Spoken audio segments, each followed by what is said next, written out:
Good morning, Year 6, and welcome to this Tuesday's reading skills lesson. It's Mr. Long here, and you may remember that last week your reading skills that I gave you was how to make a lemon syrup cake from the book by Nigella Lawson, How to Be a Domestic Goddess. And I mentioned last week that I thought that was perhaps a bit of a sexist title, and that it implied either that a woman baker is to be domestic, so to be in the home, or that perhaps that men shouldn't be very good at baking. And of course we know both of those things aren't true. So I thought I would, the one thing I will say is that loads of people really enjoyed that lesson, and a lot of people actually went off and did something not on the computer, but actually went and baked the cake. So this week I thought I would redress the balance and give you a page from this book. It's by Gon Hal Iggulden, and it's called The Dangerous Book for Boys. And once again, in many ways, a completely sexist title. It's all the things that it suggests that the boys should know, and just about everything in there is entirely appropriate for boys or girls, and stuff that girls would enjoy just as much as boys, I'm sure. So, as I say, I thought I would redress the balance and pick something from this book. This is actually one of my favourite books. It's got everything in it from little bits of famous history, famous poems, how to make a catapult, how to make a tree house, how to catch a fish, all things about the planets. It's just a brilliant, brilliant book. I really like it, and would recommend it as a little Christmas present, stocking filler or something. For anyone out there, boys or girls. Excuse me. So what I thought I would look at today, because I thought this was something that you could all do at home once you finished your reading skills book. I'm sure everyone could do this, whereas last week you could only really do the cake if you had the ingredients. And this is what we are going to look at today. The greatest paper plane in the world. So here we go. This is our reading skills lesson. In the 1950s, a secondary school headmaster found a boy throwing paper planes from a high window. The head was considering punishments when he noticed the plane was still in the air, flying across the playground below. The boy escaped a detention, but he did have to pass on the design to his schoolmaster, who passed it on to his own children. You will find more complicated designs. You may be sold the idea that the best planes require scissors and lessons in origami. This is nonsense. The plane on the right, the Harrier, is simple, fast, and can be made from a sheet of A4. It is the best long-distance glider you'll ever see, and with a tweak or two, the best stunt plane. It has even won competitions. One was to clear the entire road from a hotel balcony next to Windsor Castle on New Year's Eve. 4 other planes hit the tarmac. This one sailed clear across. The one on the left, the Bulldog Dart, is a simple dart, a warm-up plane if you like. It's a competent glider. The Bulldog Dart. 1. Fold a sheet of A4 paper. That's the same size as your books, by the way, A4. Same size as the paper in your reading skills book. So fold a sheet of A4 lengthways to get the centre line. Fold 2 corners into the centre line, as in the picture. Turn the paper over and fold those corners in half, as shown. Fold the pointy nose back on itself to form the snub nose. You might try folding the nose underneath, but both ways work well. Fold the whole plane lengthways as shown. Finally, fold the wings in half to complete the Bulldog Dart. And there's the illustrations. Good. Now you know a design that really works. You may have noticed the insect-like plane in the middle of the first picture. It does have complicated floats and inverse folds. However, it just doesn't fly very well, and neither do most overcomplicated designs. We think that matters. Yes, it looks like a locust, but if it nosedives, what exactly is the point? Here then is the gold standard. It flies. The Harrier. Begin in the same way as the Bulldog Dart. Fold in half lengthways to find your center line, and then fold 2 corners into that line as shown. Fold the top triangle down as you see in the picture. It should look like an envelope. Fold the second set of corners. You should be able to leave a triangle point sticking out.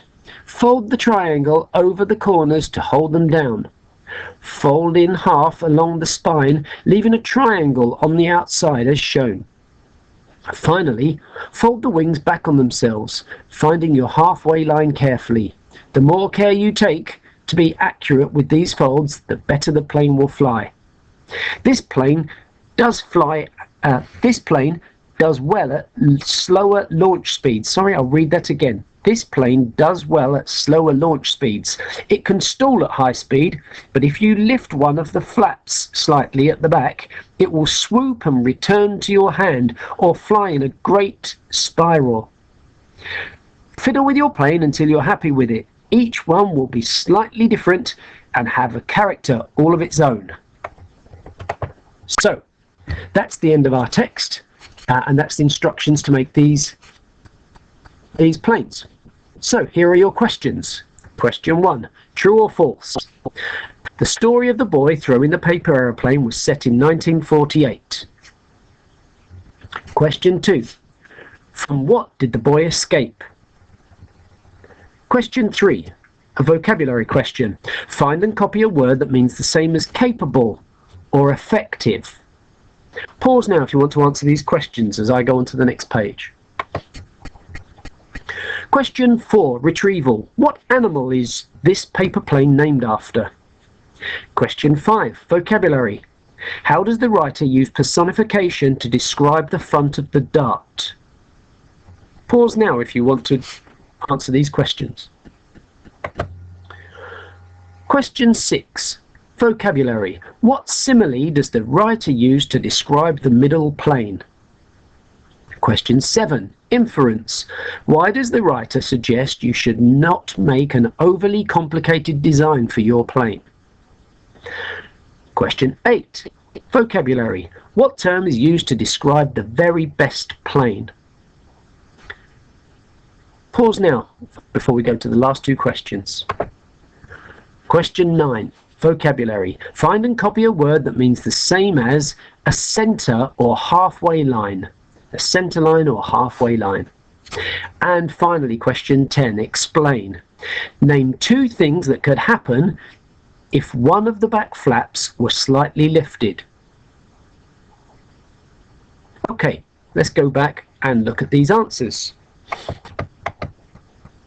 Oh, sorry, right forward. I'll grab my pen. Okay, true or false? The story of the boy throwing the paper aeroplane was set in 1948.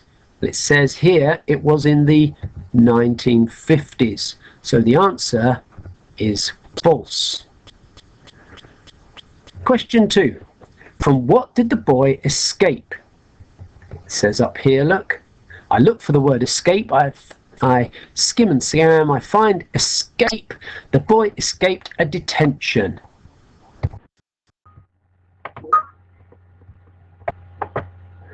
Sorry about that. Pause for a moment. So yes, he escaped detention. Vocabulary. Find and copy a word that means the same as capable or effective.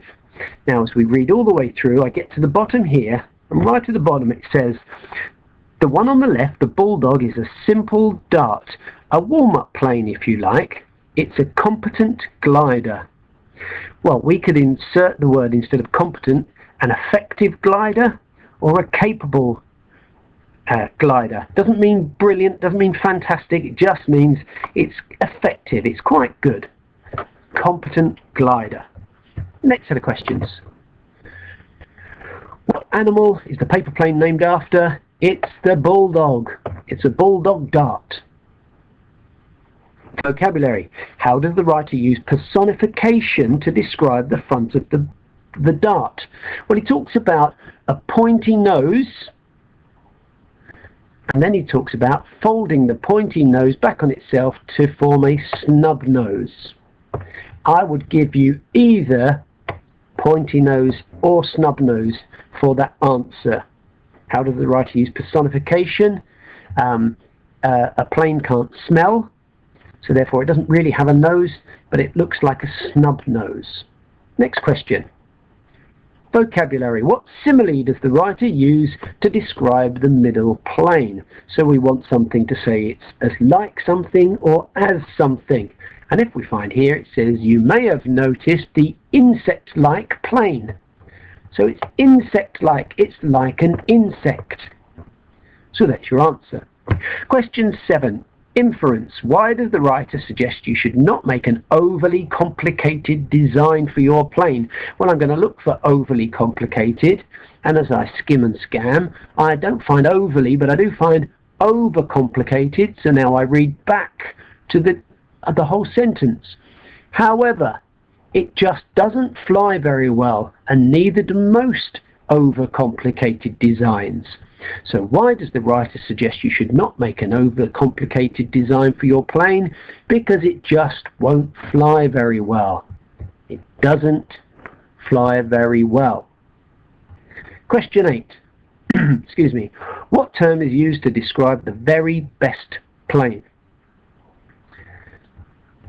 Here then is the gold standard. That's quite a common term for something that's really, really good. The gold standard. Next. Thank you, Poppy, for sending in your work. Right. 9. Vocabulary. Find and copy a word that means the same as the center or halfway line. This really is like another personification, actually. So as we scan through, folding lengthways, find your center line. Well, it's not going to be center line. We want to find a word that means same as the center line. Fold the triangle down the C. You should now look like an envelope. Fold in the second corners. I'm skimming, I'm scamming, I'm trying to find something. Fold the triangle over the corners, fold them down. Fold in half along the spine. Center line, halfway line. The one that means the same thing is used 3 different terminology there for the center line, the halfway line, and the spine. Just like your backbone. Okay, and the final question. Explain. Name 2 things that could happen if one of the back flaps were slightly lifted. It says down here that it can stall at high speeds, but if you lift one of the flaps slightly at the back, it will swoop and return to your hand, or fly in a great spiral. So there's the 2 things that could happen if one of the back flaps were lifted slightly. Half a point for each one of those, a point if you got all of them. Okay, that's the end of our reading skills today. I hope you've enjoyed that, and I hope some of you can go and make your own paper aeroplane and go and throw it perhaps out in the back garden or something like that, and see, maybe make both of them, make the Bulldog and make the Harrier, and see which one flies the best. See if you agree with the authors of this great book, The Dangerous Book for Boys, and in my opinion, and for girls. Have a good day, and I'll speak to you again soon. Bye-bye.